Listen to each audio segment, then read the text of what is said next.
Hey everyone, today I have a handy little mod for Keetongu, a set of hands. So let's have a look at the parts you need. So here's all the parts you'll need to make one hand. You'll need a ball joint, this connector here, I don't know the exact name of it, a 3-long bar, two 1x2 plates rounded, 4 exo force arms, and a pneumatic T, a pistol, or a tap piece. Really, anything works as long as you have a L shape, so then you can do the thumb. So, let's get into building this, shall we? So, first you're going to take the ball joint. Let me focus, I hear it helps. And the connector, just put them together like so. Then you're going to take one of your lift arm, or your plates there. That's not a lift arm, that's a plate. And then you're going to take your bar, you're going to stuff that through there, like so. Oh. I have found that sometimes these pieces don't have a lot of friction. So, yeah. So do that, like so. And then you're going to take your other plate there. It's not a lift arm, it's a plate. And you're just going to sandwich the connector right there, just like that. Then you're going to take your pneumatic T, your tap, or whatever you want to use. It's not exactly does not require this piece specifically. You can use alternates. And then you just put the exo force arms on the thumb like that. And then you put it on the bar on the 3 exposed areas that are not on the plate. And there you go, you have made a hand for Keetongu. And you have a hinge at each one of the fingers so you can articulate them. You have 2 joints at the thumb so you can articulate that. You can totally do a thumbs up like that. And you also have movement here so you can do that. So you get a lot of expression out of these hands. Now, let's get them on Keetongu because that's kind of the important part for this video, right? So, here is my Keetongu. Let me back up. He is looking very sad without hands here. He's just got stubbies. And I should probably focus. Yeah, that's better. So, we're going to just take our hand there and we're just going to clip it in. Right there. And now Keetongu has some really, really sweet hands. That looks awesome. And you don't need any extra pieces other than for the hand. Like, you don't have to edit anything, you just stuff it in the socket. It's wonderful. And yeah, so that is for the blade wielding arm. But what about this arm here? Yeah, that's going to take a little extra work. So, let's get into it. Alright, for the other hand, everything's going to be exactly the same. Like, I've pre-built this thing, I've only torn it apart to show you what's different. So, the main thing that's going to be different is the connector that attaches to the ball joint. So, instead of using the connector with only one axle, you're going to use this one with the 2 axles right there. Like that. And then you're going to have to add one more piece, just so he can hold his weapon. You're going to use this piece, which is this perpendicular connector. And that's it. That's all you need for the other hand.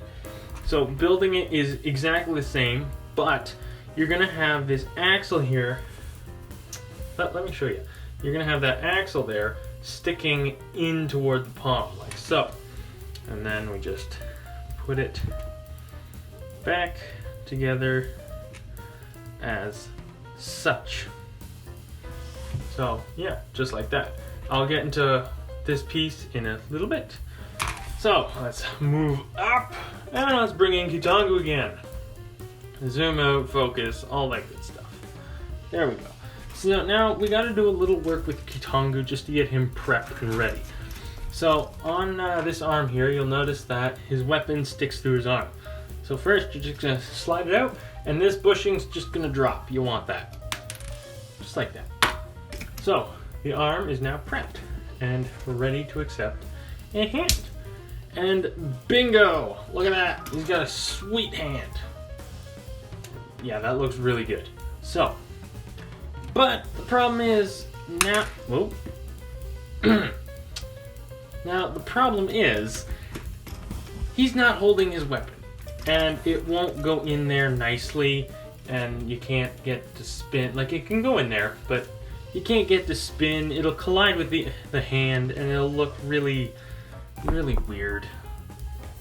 So we're gonna make it so he actually can hold his weapon, and that's where this little piece comes in. So what you're gonna do is you're gonna take the weapon, you're just gonna slide the pinhole over the axle, so then the whole thing can still spin. You want that. And then you're gonna take that bushing that dropped out, and you're just gonna slide that up and on top, like that. Then you're gonna bring this other bushing that's up here and slide it down, just like so. And you're gonna sandwich this connector in so you still get the spinny motion, just like that. And then that's where the axle on the inside of the hand that I showed you earlier, that's where that's gonna come in handy. Get it? Pun intended. So what you're gonna do, you're just gonna take the connector. I killed him. So you're just gonna take the connector there and you're going to plug it onto the axle. If I can do it. There it is. Okay. Then you just wrap the fingers around. And there you go. You have Keetongu holding his weapon.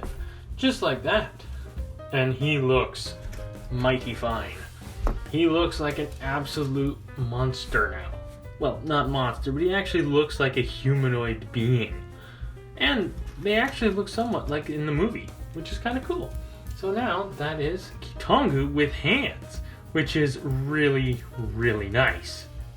And they fully articulate, they are not hindered. You don't need any extraneous pieces except for what I showed you in this video. And best part is, you still have the fun spinny gimmick, which is great, which is absolutely great. So yeah, there's that. So yeah, there are hands for Keetongu. But these hands don't end there.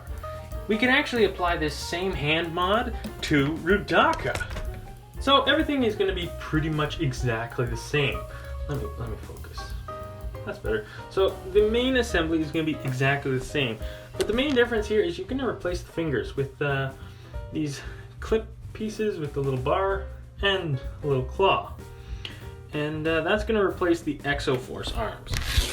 Just like that. And we're just going to build a little hand.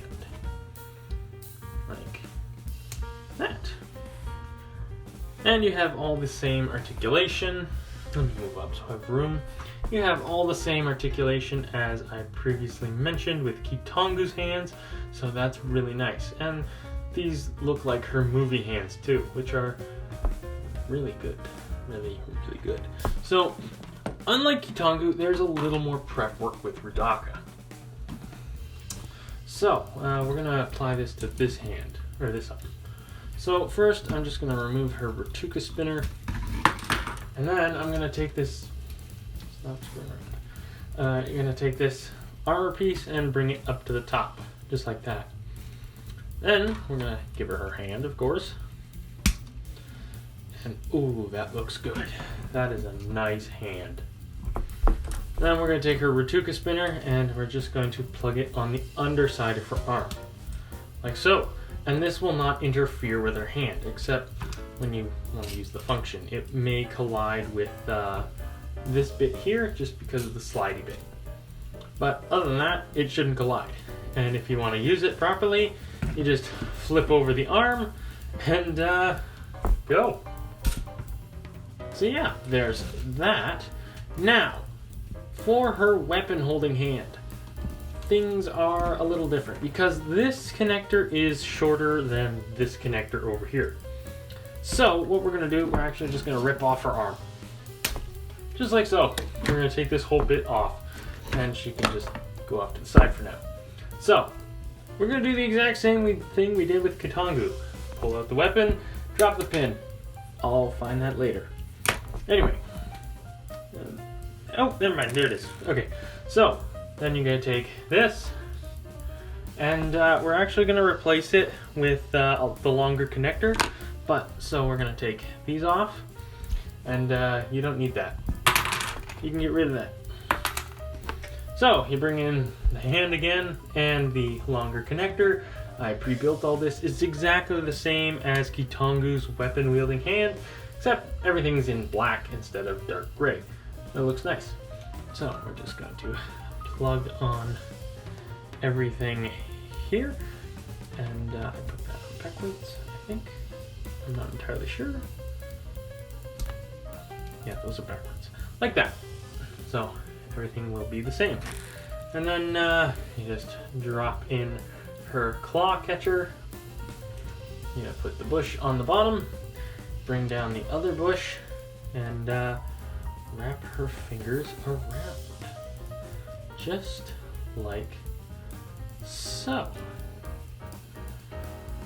And of course you still retain the claw catcher function as before, which is really cool.